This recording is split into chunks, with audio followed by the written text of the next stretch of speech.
Hello everybody. तो आज हम बात करेंगे सन 2014 में आई मूवी इंटरस्टेलर के बारे में। इस मूवी को डायरेक्ट किया था क्रिस्टोफर नोलन ने और इस मूवी के मेन लीड में है मैथ्यू मैककॉनही। इस मूवी को IMDb ने रेटिंग दी है 8.6, रोटेन टोमेटोज पे 72% और इस मूवी की मेटाक्रिटिक रीडिंग्स हैं 74%। तो आइए चलते हैं वीडियो की तरफ। Hello everybody and welcome to our channel. Movie की स्टार्टिंग में हम एक आदमी लूपा को देखते हैं जो कि किसी टाइम पे नासा का एक लोको पायलट हुआ करता था और अब वो किसान है और खेती करता है। कूपर अपनी एक बेटी और एक बेटे के साथ ही रहता है और यहाँ पे हमें पता चलता है कि धरती के सारे रिसोर्सेस खत्म होने लगे हैं, इसलिए अब कूपर खेती करता है। और कूपर की बेटी मर्फ हमेशा उससे कहती है कि उसके रूम में एक भूत है। कूपर उससे कहता है कि ये भूत कुछ नहीं होता और अगर तुम्हें लगता है कि तुम्हारे रूम में कुछ है तो उसको साइंटिफिक तरीके से एक्सप्लेन करो। एक बार जब वो लोग बाहर होते हैं तो वहाँ पे रेत का तूफान आ जाता है। फिर कूपर और मर्फ अपने अपने मास्क पहन के अपने घर पे आ जाते हैं। यहाँ पे कूपर की बेटी मर्फ अपने डैड को बताती है कि उसके भूत ने फिर से उसकी किताबों को गिरा दिया है। कूपर ये नोटिस करता है कि वो किताबें एक प्रॉपर पैटर्न में गिरी होती हैं और कूपर वो पैटर्न को समझ जाता है। कूपर अपनी बेटी से कहता है कि ये कोड है जो कि बाइनरी लैंग्वेज में लिखा गया है। बाइनरी लैंग्वेज एक कंप्यूटर लैंग्वेज होती है जिसमें हम लोग 0 और 1 डिजिट का यूज़ करके एक दूसरे को मैसेज भेजते हैं। कूपर उस कोड को डिकोड कर लेता है। उस कोड में एक जगह की लोकेशन होती है और जब कूपर और मर्फ उस जगह पहुंचते हैं तो वो देखते हैं कि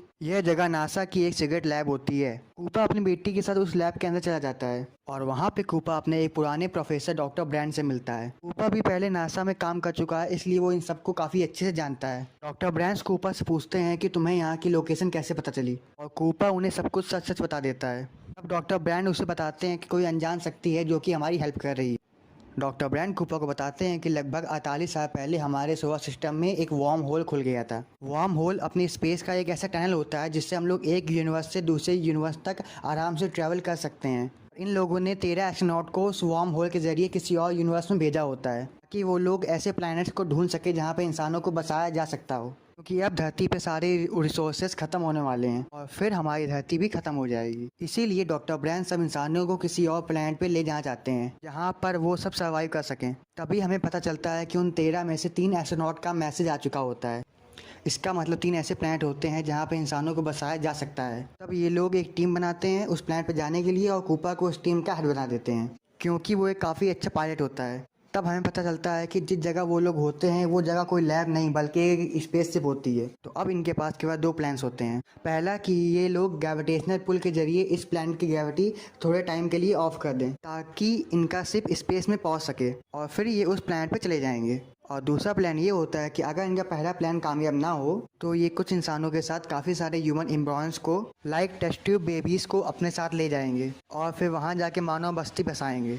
और डॉक्टर ब्रैंड खुद भी एक ग्रेविटेशनल इक्वेशन के बारे में रिसर्च कर रहे होते हैं ताकि इनका पहला प्लान कामयाब हो जाए। और फिर कूपर अपनी टीम के साथ अपने प्रोजेक्ट इंडोरेंस में जाने के लिए तैयार होता है पर उसकी बेटी उससे काफ़ी नाराज़ होती है और फिर वो अपनी बेटी को अपनी एक घड़ी दे के वहाँ से चला जाता है। इनका प्रोजेक्ट इंडोरेंस एक टाइप का स्पेस स्टेशन होता है और फिर वो लोग वार्म होल से ट्रेवल करते हुए गोरोंडुआ नाम के एक ब्लैक होल के सामने आ जाते हैं क्योंकि वो तीनों प्लैनेट ब्लैक होल के करीब ही होते हैं जहाँ से इन्हें सिग्नल आ रहे होते हैं। पर वहाँ पे हमें पता चलता है कि ब्लैक होल के पास टाइम बहुत ही धीमे स्पीड में चलता है।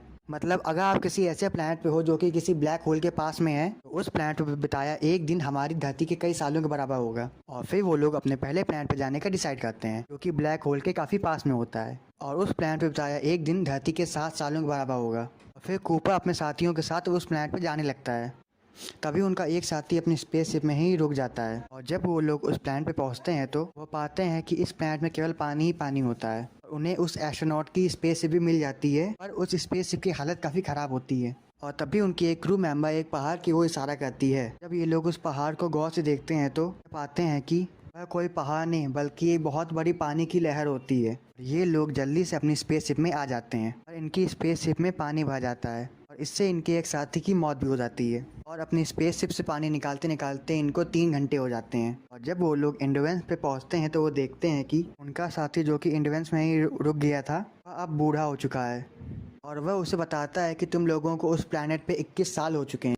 और जब कूपर अपनी फैमिली के आए हुए वीडियो मैसेजेस को देखता है तो वो पाता है कि उसके बच्चे अब काफ़ी बड़े हो चुके हैं और अब टॉम की अपनी खुद की फैमिली होती है और मर्फ एक साइंटिस्ट बन चुकी होती है। पर अब इनके सामने एक प्रॉब्लम आ जाती है। इनके पास फ्यूल बहुत ही कम होता है और अब ये उन दोनों में से किसी एक ही प्लैनेट पे जा सकते हैं। फिर वो लोग चेक करते हैं कि मैन अपने प्लैनेट से लगातार मैसेज भेज रहा होता है। तो ये लोग मैन के प्लैनेट पर जाने का डिसाइड करते हैं। अगले सीन में हम देखते हैं कि कूपर की बेटी मर्फ, जो कि अब एक साइंटिस्ट बन चुकी है, वह डॉक्टर ब्रैन से मिलने आई होती है और डॉक्टर ब्रैन उन्हें बताते हैं कि प्लान ए कभी भी कामयाब नहीं हो सकता, क्योंकि पूरी ग्रेविटेशनल इक्वेशन को जानने के लिए उन्हें ब्लैक होल का डाटा चाहिए होगा, जो कि उन्हें मिल नहीं सकता है। इसलिए अब बस प्लान बी ही कामयाब हो सकता है। तो अब मर्फ वीडियो कॉन्फ्रेंसिंग के जरिए उन सभी को डॉक्टर ब्रैन के इस मैसेज के बारे में बताती है और कूपर इसे देख लेता है। और जब वो लोग मैन के प्लैनेट पहुंचते हैं तो वो पाते हैं कि मैन स्लीपिंग चैम्बर में होता है और उसने अपने रोबोट को भी ऑफ कर दिया होता है। जागने के बाद मैन उन्हें बताता है कि ये प्लैनेट इंसानों के लिए बिल्कुल सही है। पर जब वो लोग इस प्लैनेट को चेक कर रहे होते हैं तो मैन उन पर अटैक कर देता है और वो कूपर को मारने की कोशिश करता है, क्योंकि मैन ने गलत डाटा भेजा होता है। और जब मैन एंड्योरेंस पे जाके उससे अटैच होता है तो एंड्योरेंस में एक ब्लास्ट हो जाता है और इससे मैन की मौत हो जाती है। पर कूपर एंड्योरेंस से कम्युनिकेट करके उसे स्टेबल कर देता है। पर अब इनके पास इतना फ्यूल नहीं होता है कि तीसरे प्लैनेट तक जा सकें, इसलिए ये लोग ग्रेविटेशनल स्लिंग शॉट का यूज़ करते हैं। ग्रेविटेशनल स्लिंग शॉट एक ऐसी टेक्निक होती है जिसकी हेल्प से हम लोग किसी भी स्पेसशिप को किसी भी प्लैनेट की ग्रेविटेशनल फोर्स का यूज़ करके किसी भी डायरेक्शन में जाने के लिए स्पीड दे सकते हैं।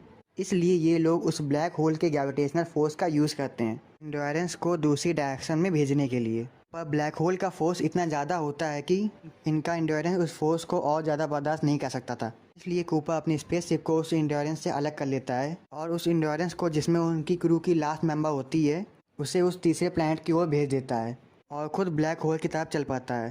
पर कूपर अपने रोबोट को पहले ही ब्लैक होल के अंदर भेज देता है ताकि वह उसे ब्लैक होल की सारी इन्फॉर्मेशन को दे सके। पर ब्लैक होल में जाते टाइम उसका और उसके रोबोट का कनेक्शन टूट जाता है और कूपर ब्लैक होल के अंदर चला जाता है। उसे लगा कि अब वो मरने वाला है, पर वो एक टेसरेट क्यूब के अंदर चला जाता है और उस टेसरेट क्यूब के अंदर वो अपनी बेटी के किताबों वाले रूम को देखता है। इस टेसरेट क्यूब में टाइम कॉम्प्लेक्सिटी और रूल्स और स्पेस कुछ मायने नहीं रखते और वो इस टेसरेट क्यूब के जरिए टाइम में आगे और पीछे देख सकता है। और इस टेसरेट क्यूब के जरिए वो अपनी बेटी को मैसेज देता है कि वो उसे इस मिशन पे आने से रोक ले, पर वह उस मैसेज को नहीं दे पाता। इसलिए वो ग्रेविटी का यूज़ करता है ताकि वो बाइनरी कोड के जरिए अपनी बेटी को मैसेज दे सके, पर उसकी बेटी उस मैसेज को समझ नहीं पाती। तभी कूपर का कनेक्शन उसके रोबोट से हो जाता है, जो कि ब्लैक होल के अंदर होता है, और वो उसे बताता है कि उसने ब्लैक होल का सारा डाटा कलेक्ट कर लिया है और अब कूपर के पास सारा डाटा होता है और वो उस डाटा की हेल्प से प्लान ए को भी एक्सिक्यूट कर सकता है। और कूपर ये सोचता है कि अब वो ये डाटा अपनी बेटी को कैसे दे। तभी कूपर मॉर्स कोड का यूज़ करता है और ब्लैक होल का सारा डाटा अपनी बेटी मॉर्फ के घड़ी में डाल देता है। मॉर्फ कोड एक ऐसी कोड लैंग्वेज होती है जो कि किसी भी तरह की टोन और पैटर्न की हेल्प से दूसरे इंसान तक उस मैसेज को पहुंचा सकती है। और जैसे ही कूपर की बेटी मॉर्फ अपनी घड़ी को देखती है तो वो उस कोड को डिकोड कर लेती है। इसके बाद मॉर्फ डॉक्टर ब्रैन की इक्वेशन को कंप्लीट कर लेती है और यहाँ पे हमें पता चलता है कि वो टेसरेट क्यूब किसी और ने नहीं बल्कि फ्यूचर के इंसानों ने ही बनाया होता है ताकि वो पास की ह्यूमन बीइंग को बचा सके। और कूपर जैसे ही अपनी बेटी मॉर्फ को वो मैसेज दे देता है वैसे ही वो टेसरेट क्यूब अपने आप खत्म हो जाता है और कूपर वहीं बेहोश हो जाता है। और जब कूपर होश में आता है तो वो अपने आप को एक स्पेस स्टेशन में पाता है, मतलब अब इंसान स्पेस में रहते हैं। और जब वो अपनी बेटी से मिलता है तो वो देखता है कि उसकी बेटी काफ़ी बूढ़ी हो चुकी है, पर कूपर अब भी पहले ऐसा ही होता है। ये सब इसलिए होता है क्योंकि कूपर जिस टेसरेट क्यूब में था वो ब्लैक होल के अंदर था और वहाँ पर टाइम बहुत ही धीमे चल रहा था, इसीलिए कूपर अब भी पहले ऐसा ही था। कूपर अपनी बेटी से कहता है कि मैं ही तुम्हारा भूत था। उसकी बेटी कहती है कि मैं जानती हूँ, पर अब आपको यहाँ पे नहीं होना चाहिए।